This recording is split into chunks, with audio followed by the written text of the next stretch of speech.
Aloha, namaste. This is Alexis Cox with Radha Home Yoga, and I'm here to bring you your forecast for our prenumbral lunar eclipse that's happening on the 4th of July here in the US. So this eclipse is actually going to be visible in the US, which the past two have not been. It is a prenumbral eclipse, so it's going to be partial. It means that even though we'll be able to see it here, it's just going to turn the moon a little bit slightly darker. It's not really going to change the shades so much. This eclipse is happening in Sagittarius, in the sign of the guru, the teacher, and so it's also correlating with what we call Guru Purnima. It's the full moon of the teacher. So there's a lot of exciting things happening this weekend, and if you're in America, it's also Independence Day, and we will see a variety of different types of celebrations considering the COVID situation.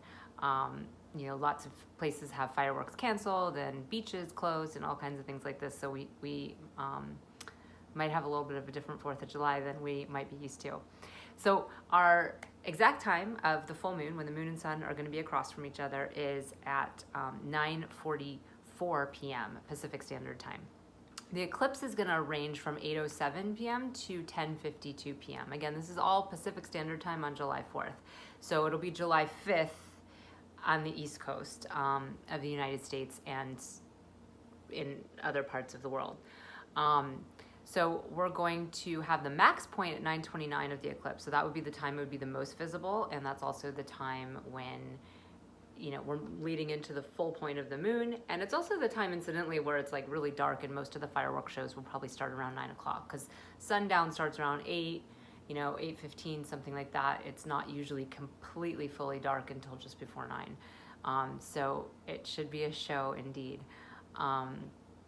We have the moon in 19 degrees of Sagittarius. So this is right in the middle of Sagittarius, and it's the star called Purvashada. Purvashada is our early victory. So it's where we are, it's where we are seeing little victories from our efforts. In the star right before Mula, which I've spoken a lot about the last few weeks because the south node is there, K2, that's where we uproot. That's where we have these big gaping holes in the landscape because we've pulled everything out by the roots. In Purvashada, we're planting new seeds, and we are using discernment in order to make sure that we are planting seeds that make sense and that will work for the universal causes at hand. In the previous segment of signs, constellations, and stars, we have more of a focus on interacting one-to-one and how our relationships evolve. Once we move into Sagittarius, we start to care a little bit more about the greater world and community, and not just our one-to-one relationships, not just ourselves, but more of, how is this going to affect everybody?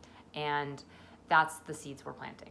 So those little seeds, those little victories that we do start to really incite us to act, because we feel excited when we see little sprouts growing, or we can start watering our plants. If you're gardening, those first greens that you see is so exciting. You feel like, wow, I've started something and now I can keep going from there. So there's a lot of invigoration available here and potential to move on what we feel inspired by. So that's really cool in many ways. We have also the blessing of the ruler of Sagittarius, Jupiter, moving back into his own sign. So as you know, over the past few months, we've had Jupiter in Capricorn, and that's caused us a lot of stress, a lot of fearful belief systems, a lot of constriction on what might otherwise be expansive. The placement of where Jupiter is where we feel our hope. It's where we feel our optimism. It's where we feel our connection to meaning in our life. And when it's in Capricorn, there's just a lot of constrictions on that, and a lot of focus on sort of time and the effort we need to put in to survive, and all these kind of abysmal, very practical, but not, more bleak and not as hopeful, and nothing that's really going to truly inspire us. I mean, of course, we're all inspired to survive, but it's not as exciting as being inspired to really live and thrive and feel connected to everyone and everything, and source and all those great things. So this time through, and I mentioned this a lot in the last video, because we had the prenumbral lunar eclipse before the solar eclipse 2 weeks ago, then we had the solar eclipse, and now we have this one. So I sort of already alluded to this one as a chance we really have to dive into those belief systems, because they're holding us back. Our past beliefs, the ones that are embedded in us, that come to us not just from our parents, but our society and the world that we've all inherited, are really what's holding us back right now. That's the place where we get stuck. And because we've been living in the fear paradigm, it's been exacerbated. So the fact that now Jupiter is in his own sign, we have more access to that wisdom. We have more access to that expansion. Now, Jupiter's still retrograde, which is why he moved back into Sagittarius. So we have it more like an internalized focus. This is something that we're all really going to become sharply attuned to. It doesn't mean we're going to see it manifested all over the world yet. It just means that we're becoming more tuned in to what really is truth, what really inspires us, what we actually believe in, and how that might relate to what we do and what we've been raised in and how our society looks, and what can we do going forward, what seeds are we planting to create the future we want to see and the society we want to see. The symbol of Purva Ashada is a winnowing basket, and we see this as something that we're like sifting. You're sifting out the parts that we don't need so that we're using only what we need going forward. This is a really powerful image for us right now, because discernment has been low. We've had, Rahu, the North Node in Gemini, giving us a lot of illusion, a lot of delusion around information, around facts. Mercury has only recently been in his own sign of Gemini, and of course has been retrograde for the past couple weeks. So we've lacked discernment. It's not been our strong suit, and we've just had so much information. It's just an explosion of information, and much of it false. So that discernment is super important if we're going to understand how what's happening in the world around us reflects on our beliefs, and how we're going to let that interchange help us move into the next stage of where we're going. So on a personal level, we each will be needing to access that place of us that has that discernment. And of course, it's going to be a different house for each of us. It's a different area of our life that's really focused. And if you've had your chart read, then you know exactly what's being highlighted for you. But on a general stage, it's about information and beliefs. And this is the cycle we've been in for a year now, over a year and a half. And we've been really, seeing it light up these last few weeks through these eclipses. So this is the final one in this eclipse cycle, in the whole cycle of Sagittarius, Gemini. And it's the one where we really have a chance to break free of the beliefs that aren't working for us and move forward in a different way. So it should feel empowering, hopefully, although it could also be a bit tragic if you have to really face parts of yourself or parts of your society or parts of your family that you really haven't yet faced. And most importantly, if you have really hard beliefs that you are so strongly attached to, and you have to see the ways in which that information that has been confirming those beliefs for you, and maybe even other people that that say things that you're like, yes, that's true, that fits into my confirmation bias. If you have to check your confirmation bias at the door and really evaluate where your beliefs are coming from, it's going to change what you think of that information that's coming to you. Sources that you might have considered to be really reliable, or you might have been like, those people, that's the person who says what I want to hear. Well, now you might look at it in a different light. So that's important. It's important that we're willing to be humble and say, hey, maybe I was wrong, or maybe, maybe that information source that I've been relying on isn't that great. Really for everyone. And I know it's easy. Each person, as they hear this, is like, oh yes, I know who needs that. Those people need that, right? Those people who are listening to alternative media, or those people who are watching mainstream media, those are the people that need to change. It's all of us. The sad truth is it's all of us. So it doesn't matter what you're subscribing to as your belief system. You need to look at it, and you need to look at how you just immediately accept information from any source that fits that category of what you think is right. For those of us who kind of move a little bit more fluidly along the spectrum and don't fall so strongly in a camp of media information, it might be easier because you're already sort of used to having to like discern your way through. No one might really feel like it speaks to you. No particular source might really feel like it always speaks to you. You might feel like you're constantly having to question. So that might come a little bit easier to you, but it's still important for all of us to check in with our values and check in with our where our beliefs are coming from and why we believe what we believe, and really, really tune up that discernment, because so much of the information that we're getting these days is false or confusing or, just really not as clear cut as we'd like to think it is. And we so long for things to be right or wrong and this way or that way. And it's really hard when we have to just kind of accept that it's not.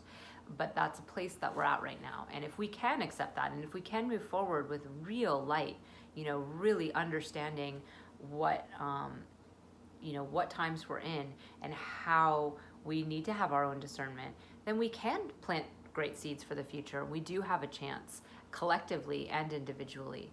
But if we hold tight to those old patterns and those old habits and those old belief systems, we're really going to just continue this paradigm, ad nauseum.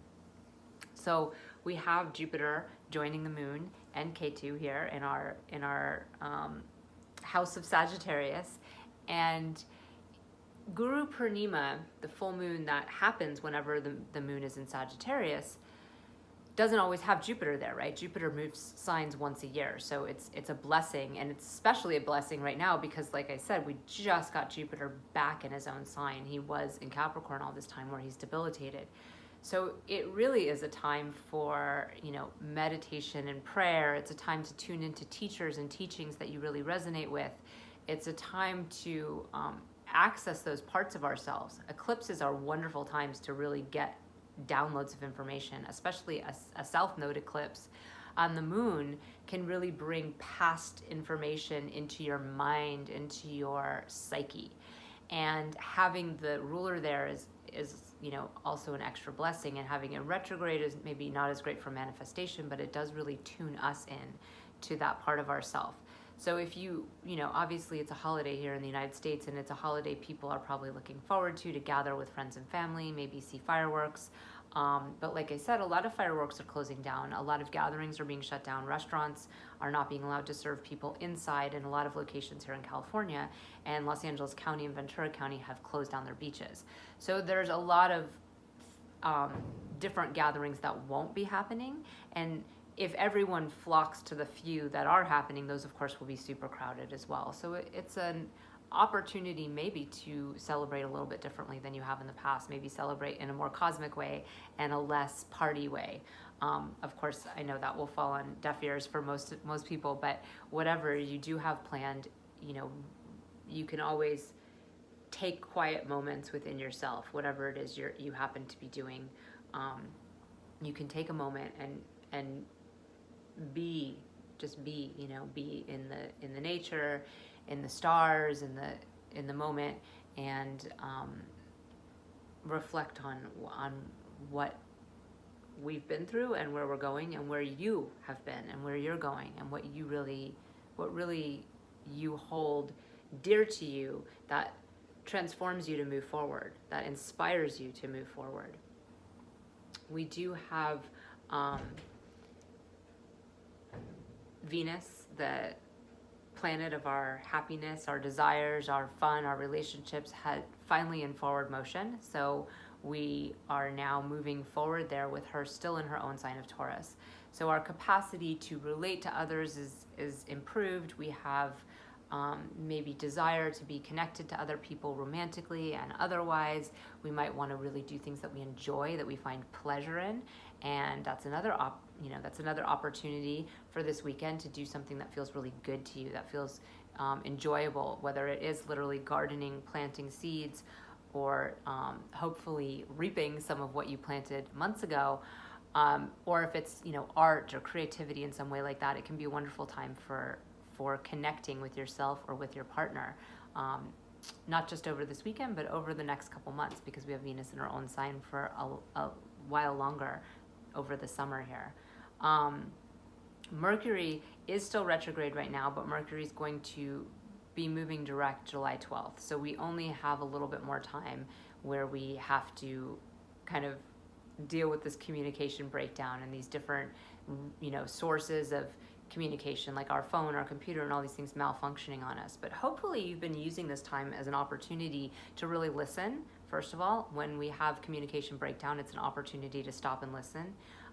Also, it's an opportunity for all of us to see more of how much false news and propaganda and other things have been out, because we've had all those breakdowns of communication leave open ways for us to glimpse the truth behind the scenes. If there's a big play being put on and the curtain falls at the wrong time when something's going on behind the scenes, we can see what's happening, what's making the play look the way it is. Well, it's something like that, and I talked about that a lot in the last eclipse, for the solar eclipse, because it was a lot about power, right? The sun was being eclipsed, and we could see the power outage. We could see how there was a decline of power, and also it was the summer solstice. So we saw that we were starting to move down on the power of the sun as well. So we can see that. We can see powerful figures starting to really lose their steam and lose their power, be brought down from their high point.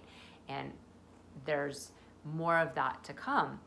But this time, this particular eclipse really has more to do with our psyche and our mind and our capacity to change and evolve. So not so much focusing on what other people have to do, or what the president's doing, or what this powerful figure is doing, but how can we evolve, how can we change, and how can we grow, and how can we contribute to humanity in that way. So if we can use that Mercury retrograde to really listen in and seek answers from that perspective, not so much from what we're seeing wrong outside of us, because that's a big part of what we've seen. And one of the reasons it's gotten kind of angry again the last week or so is because Mars has been giving drishti to Mercury, the Sun, Rahu, all in Gemini there. Mars started that 2 weeks ago when we were in our eclipse. We saw it, but the degrees weren't quite as strong as they are. Right now, Mars is at 10 degrees, Mercury's at 13 degrees, moving backwards. So we're seeing that specifically communication, specifically speech, is getting more angry and more decisive, and like it's like this or it's like this. And that quality is, it's being used in the wrong way. So the planets like Mars and Saturn that are kind of cruel and harsh planets, we have a tendency to use them on other people. We have a tendency to discipline others with Mars, or to fight with others and tell them how they should be, or to use our fear to constrict others with Saturn. But those planets are actually supposed to be used towards ourselves. We're not supposed to walk around disciplining other people. We're supposed to be disciplining ourselves. And we can see this with like the police, for example. We're like, why aren't they being held accountable for their actions? Why is this guy not allowed to, resist or arrest or be drunk or whatever in a parking lot, but an armed officer that we're paying to do this job can't hold his shit together and he has to shoot the guy? Why are they not able to be disciplined? Well, that's a question they should be asking themselves. That's a question that the police department and the government and everyone else needs to question. On a personal level, we need to be questioning ourselves. Instead of running around and yelling at everybody else about what they should be doing, we need to do it ourselves, take our own advice, discipline ourselves. And if Mercury being retrograde can help with that a little bit, because we might have stilted speech. Maybe that nasty note we were going to write on Facebook gets deleted somehow and it doesn't get sent. If we can somehow hold our tongue and allow ourselves to really listen, not just to what everybody else is saying and all this noise, but to really listen to our own innermost warrior or police, that inner disciplinarian, that part of us that wants to go out and tell everyone else what to do. If we can allow ourselves to actually take that advice, then we can be very powerful. We can get up and do our practice every day. We can, stop telling everyone else what to do and just follow our own advice. If you want to bark at people about masks, then you can walk around wearing your own mask and flaunting it everywhere. You can buy masks for people that are more that are more comfortable. I don't know, I don't know exactly how that looks for each person. I don't particularly have the obsession with the mask, against it or for it, that most people seem to have. But whatever whatever it is that you're wanting to like bark at people, that, the other side of that is, why aren't people being more nutritious and this, that, and the other? Well, then educate people, use whatever it is that you're so smart about, that you feel the need to bark at people on Facebook about, use it. Find a way to actually functionally educate people, because really yelling at people is never going to work. That's never actually going to create the results you're looking for, or that you think you're looking for. So if all you're looking to do is blame other people or get in fights, well, then that is the result you're looking for. But if what you're actually trying to do is create change and have people act in a way that feels responsible to you, then do something about it, but barking at each other and all this kind of angry stuff going on Facebook is really just, it's becoming a sea of fights against one another, when actually there's much bigger powers that are taking advantage of this moment and doing whatever they want to do behind the scenes while we all yell at each other. So it's, whatever side of whatever belief system you're on at this point, it really doesn't matter. It's ineffectual. It's not helping. You're not convincing anyone to be on your side. All you're doing is feeding confirmation bias for people who already agree with you, and angering people who don't agree with you, losing friends, and making enemies, and creating more discord and more of a huge chasm between us as people, where the powers that be can dive in and take advantage of that moment. So it's not actually doing anything for anyone, the fighting. What Mars really offers us is an opportunity for us to do the spiritual inner work. Use that discipline on ourselves, because it's in Pisces. It's in the watery sign of merging with spirit. So if we use that energy to, do our practice, to do our meditation, to dive deep into our own place, into our own, subtle awareness about what is going on here, and use that energy in a militant way that way, then we might actually have some real change to incite. But if we're just walking around sort of dealing with the outside issues, and we're not really doing any inner work, we're not really going to find much change. We're not going to be able to move beyond this moment in a way that's actually effectual.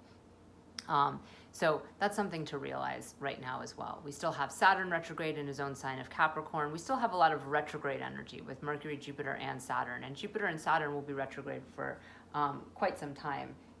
Jupiter won't be direct until September 12th, and Saturn till the end of September, more like September 28th. And at that point, the nodal axis is going to be moving as well. So we're going to see ourselves moving out of this. This is kind of the final hurrah on this nodal axis.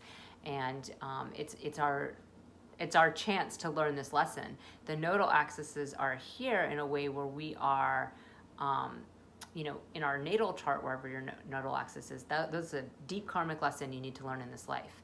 When it's a transit one, it's one that we're all collectively learning at that time. And we won't get it again for another 18 years. So now's the time to get this part straight, because it's the future we're moving into. We're either moving into a future full of more propaganda and more BS and more lies and more confusion and delusion and confirmation bias and people not being able to agree because they're not willing to look at their past beliefs, or we're moving into a future where people heal that and heal the root cause of the problem and are able to move forward in a way where there's more integrity in what we're seeing outside of us, because there's more integrity within us. Right now, people aren't really willing to do the work. Right now, the way things are, people just take whatever makes sense to them, whatever feeds their confirmation bias, whatever meme looks good to them, and they post it. And very few people are actually really thinking and being thoughtful and trying to communicate and reach people. There are some who are doing that, but it's very few and far between. So we need to move beyond that. And all of us need to do that work internally so that we can externally manifest more intelligent conversations and more intelligent policies and more intelligent governance. So none of that is possible if we don't do the deep dive inner work first. And this eclipse, this is the final one to really offer us that opportunity.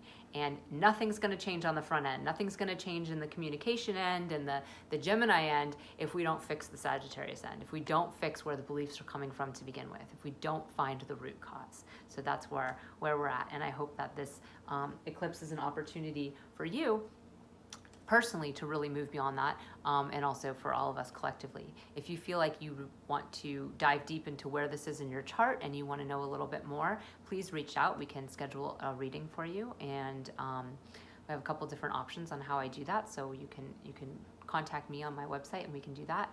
Also, if you're not already a newsletter recipient, you can start receiving the newsletters for free. There's all kinds of great reports on that, and you will get a free report when the new nodal axis shifts as well. But right now, the one that's going out is still where Saturn is. It's all about where Saturn is in Capricorn. So it can be really helpful for you because so much has shifted since Saturn did move into Capricorn in January.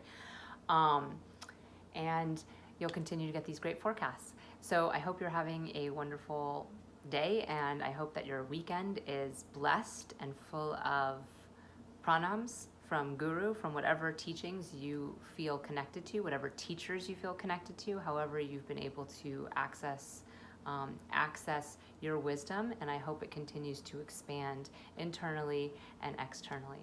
Namaste.